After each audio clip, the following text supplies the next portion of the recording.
Alors j'ai tout laissé comme c'était hier soir. Paume, l'appareil principal, le GH5S. Enfin, c'est pas la question d'appareil principal. C'est l'appareil qui est fixe, qui reste ici, avec un petit Olympus 12, donc ça fait 24 en largeur, mais qui est hyper réactif en autofocus si je bouge. C'est pour ça que je l'aime beaucoup, ce petit objectif. Le micro dont je me sers le plus en ce moment, c'est ce qu'on appelle un shotgun, ce qui est très bien pour les podcasts aussi, parce qu'il est à la fois directionnel, il est beaucoup plus indépendant que le large membrane, le gros là, que j'utilise toujours pour d'autres choses. Selon qu'on s'approche, qu'on s'éloigne, on peut faire une voix off très podcast si on est très près, mais en conversation, on est large comme ça dans le cône, donc on peut bouger et il est très plat, il n'y a pas du tout d'effet radio. Et là, c'est mon installation pour le zoom. J'ai ma petite boîte qui part de l'appareil que je branche sur l'ordi, et puis les deux écrans. Et c'est toujours un peu... faut faire attention à ça dans le zoom, parce que c'est ici que je vois le visage. Donc je regarde là, alors que c'est là qu'il faudrait regarder. On s'adresse toujours à une personne. Et puis ici, c'est plus les écrans en partage, les documents, ce qu'on s'échange, la petite fonction converser où on se met des liens. C'est un sacré outil. Et c'est pas que l'outil n'existait pas, c'est que la masse des usages supplémentaires fait qu'on apprend à jongler beaucoup plus avec, parce qu'on est plus nombreux à y entrer. Alors, ce chantier, j'en ai déjà parlé. Ça m'est venu un petit peu sur un court-circuit. Et le court-circuit, c'était le mot méthodologie. Méthodologie de l'écriture du livre. C'est-à-dire, non pas un espace qui serait l'atelier d'écriture, ça je continue, qu'elle régale ses cycles, ses recherches, ses inventions, mais atelier d'écriture, on définit un territoire, on vient tous sur le même territoire pendant une période déterminée, et comme toutes les trahisons de consignes, je vais dire, sont productives, autour du texte écrit par chacun se déploie une infinité d'harmoniques, de possibles, et ça, on est loin d'être au bout de cette question, sans compter qu'il y a toujours ce combat à gagner, que l'écriture, la littérature, pour transmettre la littérature, eh bien, d'abord, on la pratique, c'est pas encore acquis. Et puis de l'autre côté, il y a, tu deviens écrivain. C'est-à-dire l'atelier d'écriture, il a une fonction, c'est d'éjecter, c'est-à-dire le moment où le travail collectif, le rôle là de l'animateur, parce que t'en apprends quand même des choses en 20 ans si c'est pas plus, c'est dire à quel moment le participant sera autonome, ira son chemin, donc ira vers un projet personnel. Ensuite, projet personnel, tu peux construire des accompagnements, et là moi ça butait sur quelque chose, c'est-à-dire tu arrives t'as un travail passionnant qui peut s'établir sur la singularité d'un boulot, la cohérence de ce boulot, mais quand ça arrive dans le dispositif éditorial, ça patine dans la semoule. Et là, c'est des problèmes de société, ça peut nous dépasser. Il y a aussi des modes alternatifs de création. Tenez, je vous en attrape un. Jérémy Tholomé, la fabrique à cercueil, j'en ai parlé plusieurs fois. Bookleg, et c'est un éditeur qui s'appelle Maelstrom Réévolution. Je vous mets le lien. Ils font ça tous ensemble, comme Rabelais en 1532, à l'imprimerie Claude Nourry dit Le Prince, près Notre-Dame de Confort. On y était, on retroussait les manches là, sur la presse à imprimer. Et puis ensuite, comment ça se diffuse ? C'est juste à graffer, c'est modeste, mais justement ça fait le job. Pourquoi ? Parce que tu le commandes en ligne. Alors évidemment, je pense qu'en Belgique, il y a des tas de librairies où il y a un dépôt du catalogue Maelstrom Révolution, parce qu'ils ont plein d'autres jeunes auteurs, mais ça veut dire que l'auteur lui-même, tu peux lui commander directement, et ça marche. Je sais qu'il en a parce qu'ils nous informent parfois. Tiens, je vais lui en recommander 100. Ah zut, il faut encore que j'en recommande 100. Bah, tant mieux. Et donc, les pratiques ou les ouvertures, le territoire de l'édition change. Comment les éditeurs mainstream où est-ce qu'ils piochent eux aussi? Justement, ils vont piocher aussi dans cette galaxie de... Est-ce que c'est la petite édition? On s'en fiche de ça. Nos communautés sont petites ou elles sont grandes? Plus tu vas vers les grandes, plus tu t'aperçois que c'est... Bon, là, faut pas que je me laisse aller, c'est mon dada. Ça a conduit à quoi? Donc toujours dans un espace qu'on construit par le collectif, cette instance du collectif, elle est un lieu de réflexion en soi-même, une base de données, d'éditeurs, justement. Les mainstream, les alternatifs, ceux qui sont plus vers l'imaginaire, les lieux dans l'édition, j'allais dire, commerciale ou industrielle, mais où il y a quand même des collections, comme par exemple Pauvert, maintenant devenue collection de recherche chez Fayard, etc., etc. Donc là, on en a 70, elle est arborée, il y a un espace de discussion, et je pense qu'on peut s'armer, nous aussi, sur cette question-là de l'édition. Et puis, à mesure qu'on lance ce débat, méthodologie de l'écriture du livre, tout d'un coup, c'est comme si, non pas noyé, mais là où je me retrouve dans mon terrain, c'est que tu as une espèce de grand curseur. Le grand curseur, c'est que au bout, tu as édition, démarche vers l'édition, moment où tu sais qu'un livre est prêt à passer vers cette démarche extérieure d'être proposé, ce moment où comment tu passes du travail à l'idée qui va se finir, et ainsi de suite, et ainsi de suite. Et ce long processus, par quoi il commence? Cette expression, elle est revenue souvent. J'écris dans ma tête. Allons-y. Alors, est-ce qu'on est noyé dans ce chantier? Pas tant que ça, puisque justement, la première passe, c'est d'aller faire une sorte d'inventaire. Et hier, ce qui s'est passé dans cette heure-là de discussion collective, toujours pareil, dispo sur l'espace de cette communauté. Merci Patreon de nous en fournir les moyens, l'outil. Et si ça devenait collectivement un dictionnaire? Alors là, ce matin, moi, ça me carbure. Est-ce qu'on met un pad, Framapad, où chacun peut écrire, ajouter en permanence?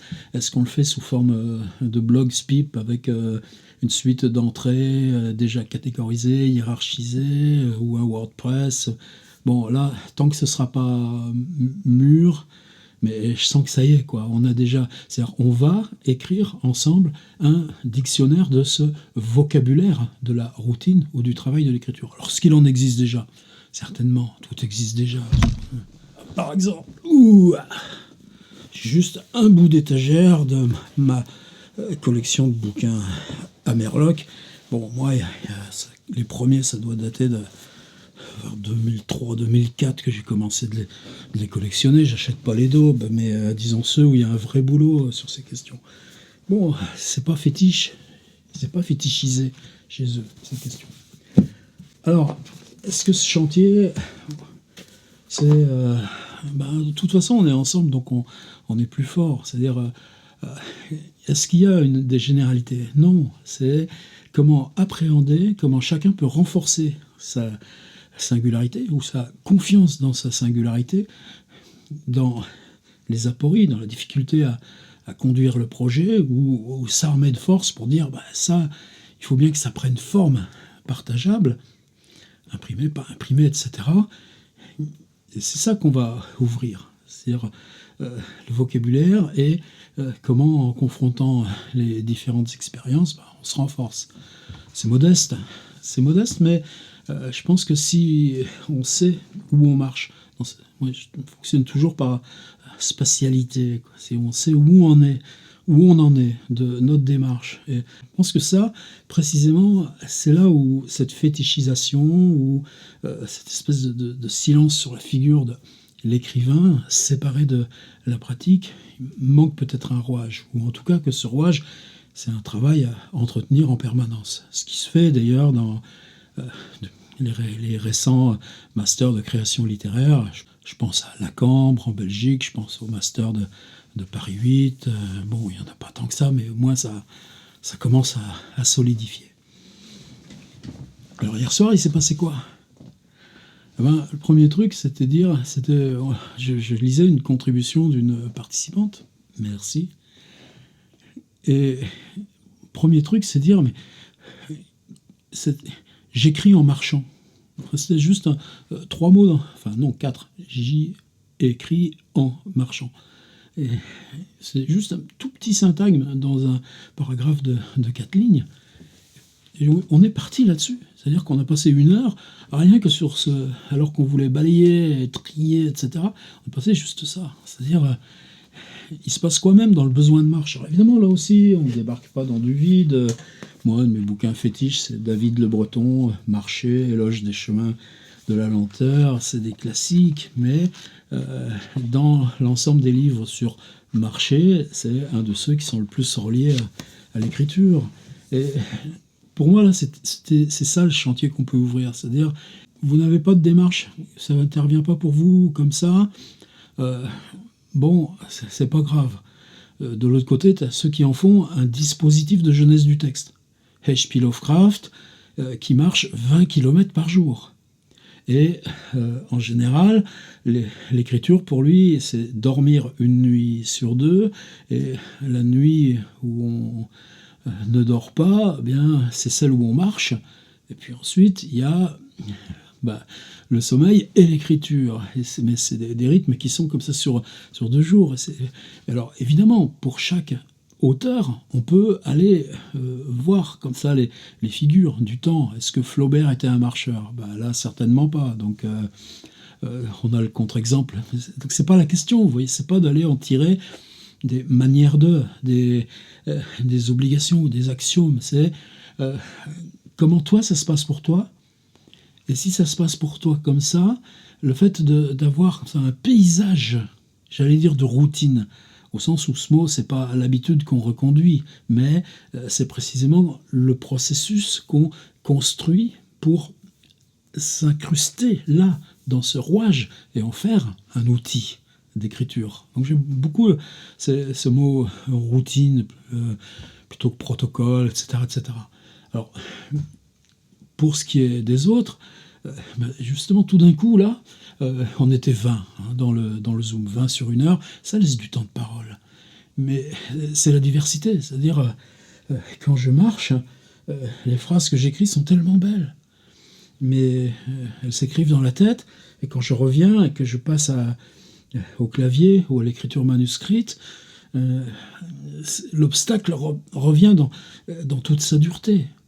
Ou alors, je marche et j'ai un calepin, je griffonne. Ou alors, je marche et je procède par la dictée. Je note comme ça. Ou, précisément, la dictée même, au lieu d'être simplement une note, c'est je marche et je m'enregistre. Et ensuite, quand je reviens à la table, et puis qu'il s'agit de remettre le fichier et puis de dactylographier, ça va pas, c'est trop long, c'est fastidieux. Ou alors, il y a celui qui dit je marche et je sais que tout ce que je gamberge, peu importe d'en faire trace, parce que cette gamberge, c'est cette espèce de bain séparé de l'écriture, mais qui est le travail en amont, hors ou parallèle de l'écriture. Et forcément, quand le moment de l'écrit va revenir, même si c'est au clavier ou sur la page manuscrite, cette gamberge sera ce qui m'a produit, moi, dans la condition d'écrire. Et on avait d'autres protocoles encore, même dans ces outils-là. C'est-à-dire que vous avez aussi la fonction speech to text. Vous savez que maintenant, ça marche considérablement bien. Tous les logiciels en ont, même Word en a un. On parle le texte, et quand on parle le texte, d'une part, on est déjà dans une situation qui relève de l'écriture et plus de l'oralité, puisqu'on constitue le texte, que vous le surveilliez tel qu'il s'écrit, ou que vous attendiez le retour. Mais quand on tape au clavier, je pense que c'est la même chose. Est-ce qu'on se fixe sur l'écran où le regard et la relecture sont rétrospectifs? Oui, c'est cette parcellisation. Il y avait celui qui va, et je suis un peu fasciné par sa démarche, qui va sur le terrain avec un enregistreur numérique de qualité, hein, pas le petit bousin comme ça, mais qui enregistre des paysages sonores et qui ensuite revient chez lui et constitue un texte depuis ce paysage sonore. Et ensuite, il va réenregistrer ce texte in situ, ou en tout cas lire à haute voix ce texte in situ. Donc, alors, après, quoi en tirer? Moi, c'est justement ce qui m'est arrivé. Pendant 1 heure, j'ai révisé toutes mes postures de ça. C'est-à-dire, par exemple, pour moi, mais c'est depuis plus de 30 ans, y compris aussi parce que les tâches alimentaires, c'est les périodes scolaires, bien, les périodes hors scolaires, c'est des gîtes avec l'habitude de tel endroit ou pas, et puis qu'à peine tu t'installes, quelquefois même, c'est un peu risible pour les autres, mais c'est dire, ok, chacun va disposer de son espace, c'est important que chacun ait a room for herself, et room for oneself, nuance. Et là, moi, c'est où tu vas mettre ton ordi, comment tu vas mettre, à quel endroit tu auras la rallonge, le secteur. C'est pas grand-chose, mais là encore, cette routine. Mais cette routine, pour moi, j'ai jamais écrit, en gros, après 8 heures du matin. C'est différent maintenant, parce que ce temps suspendu, ce temps ouvert, mais même maintenant, avec d'autres décalages et d'autres rythmes, l'écriture, pour moi, c'est le matin. Pourquoi j'aime beaucoup les vidéos?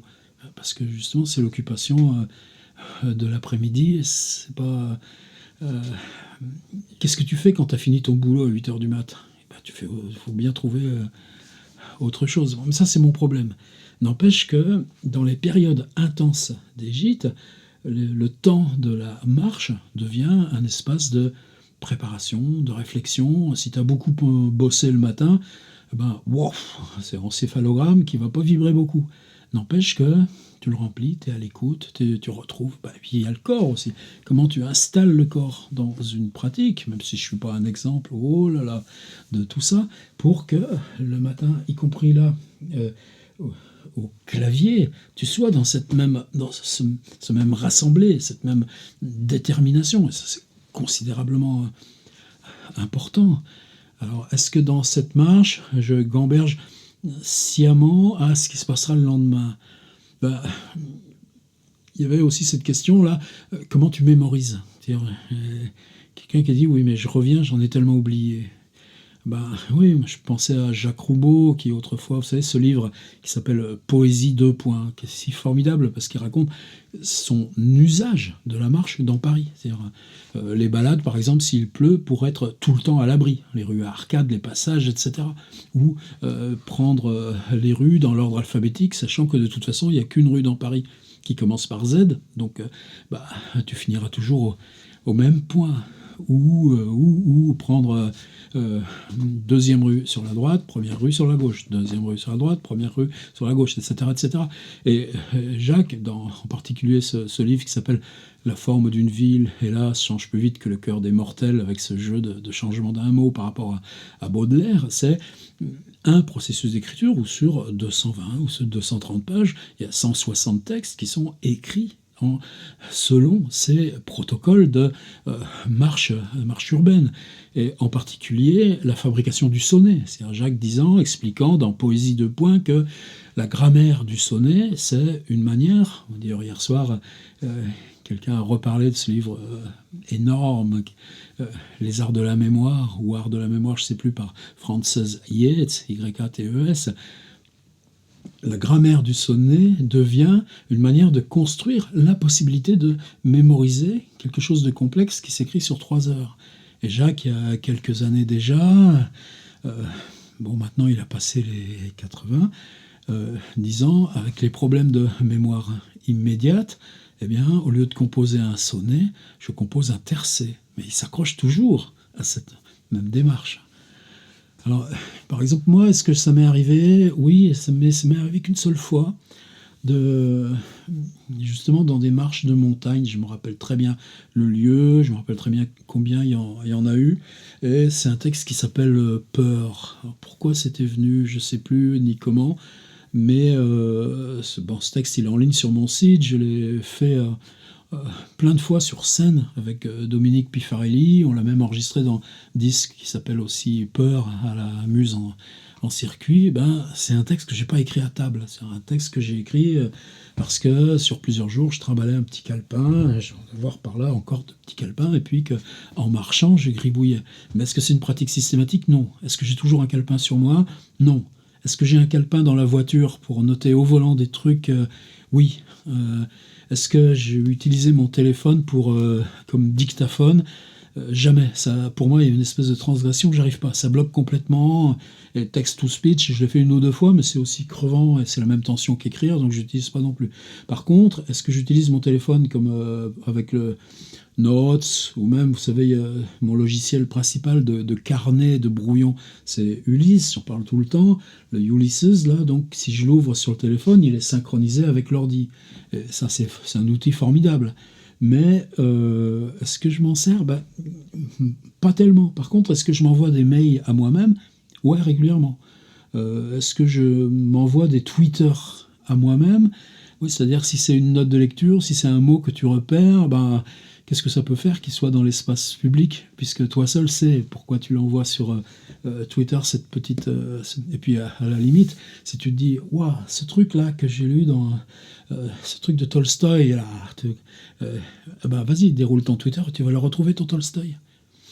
Ça, chacun invente ses routines. Il y a plein de choses, j'aurais pu continuer à dire, mais c'est ça, moi, là, où finalement, peu importe, c'est-à-dire ce rythme du quotidien, c'est-à-dire est-ce que la marche, si c'est une longue marche, si c'est une marche de journée, si c'est ou ce que tu dois aux proches qui te forcent à cet usage, est-ce que ça fait partie pour moi de la routine d'écriture? Est-ce que je peux concevoir mon travail sans la marche? Non, parce qu'il se passe quoi? Tiens, là je l'ai repoussé d'1 mètre là, pour la vidéo, mais là depuis 3 mois exactement que je suis dans un travail de livre. Les mails, il y a des mails en souffrance.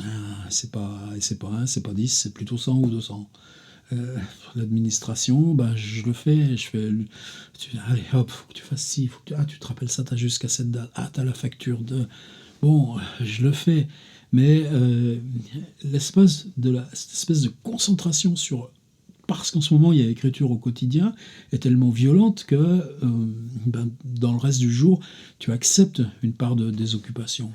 Ou ce creusement parallèle qu'il a, et c'est quoi on s'adresse à quelqu'un, ou c'est simplement la mentalisation de ce travail?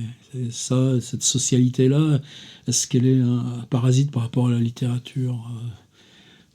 Beckett, il allait boire sa bière tous les soirs, c'est avec Bram Van Velde ou d'autres, il n'était pas bavard, d'accord, mais il y a quand même cette instance-là, Kafka, de 17h à 19h ou 20h, tous les soirs sortait et se remettait à l'écriture de 22h30 jusqu'à 1h du mat. C'est pas Flaubert, il écrivait à la belle saison, à Croisset, mais quand les frimas de l'hiver arrivaient fin octobre, ou mi-octobre, on venait à Paris, là, près de République, là où il avait son appart, et puis là, c'était beaucoup plus de socialité que de temps d'écriture. Donc, puis Baudelaire à l'inverse, quoi. Voilà. Cet après-midi, je vais faire travailler un groupe d'étudiants en école d'archi sur les 32 chambres que Baudelaire a occupées à Paris. Comment on peut aller enquêter, nous, sur le terrain aujourd'hui?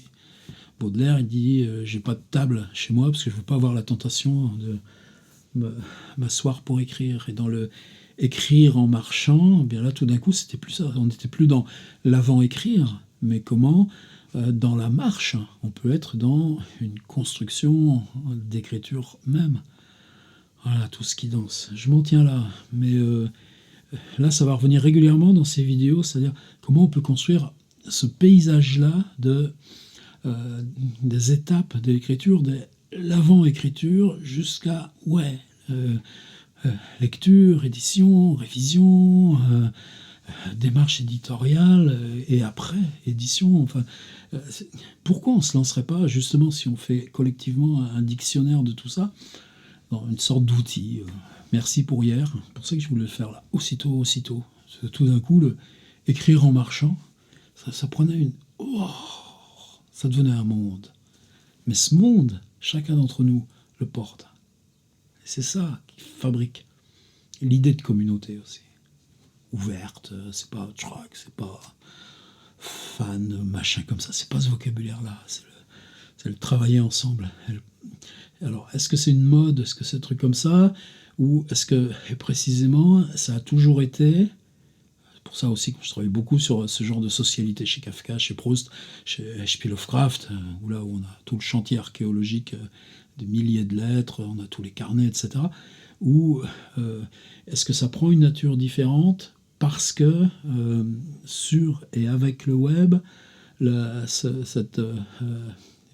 vous regardez Reddit, ou toutes ces choses open source, ou des réalisations comme Wikipédia, etc., si cette question du collectif n'est pas native dans le web, et si cette question du collectif est native dans le web, avec toutes les choses bizarres aux frontières, le Twitter, là, par exemple, qui cherche à monétiser les super follow, comme ils disent, etc. Tout ça est extrêmement complexe, tout ça est extrêmement politique, tout ça a des enjeux économiques, comme les groupes sur Facebook, les publicités, etc. Il n'y a rien de simple. Mais justement, comment aussi on peut s'en défendre et assurer notre liberté dans ce contexte, avec juste cette question, c'est que est-ce que cette socialité inhérente au processus de littérature d'écriture, comme dans tous les autres arts, est-ce qu'elle n'est pas rejouée de façon autre parce qu'elle s'installe dans un territoire, le numérique, un territoire de pratique, structuré, comme je l'ai dit, par des tas et des tas d'éléments où la lecture même devient différente, mais où la question du collectif est inhérente à l'organisation même du web. C'est ça qui fait que des fois, pas d'autre image. On retrousse les coudes.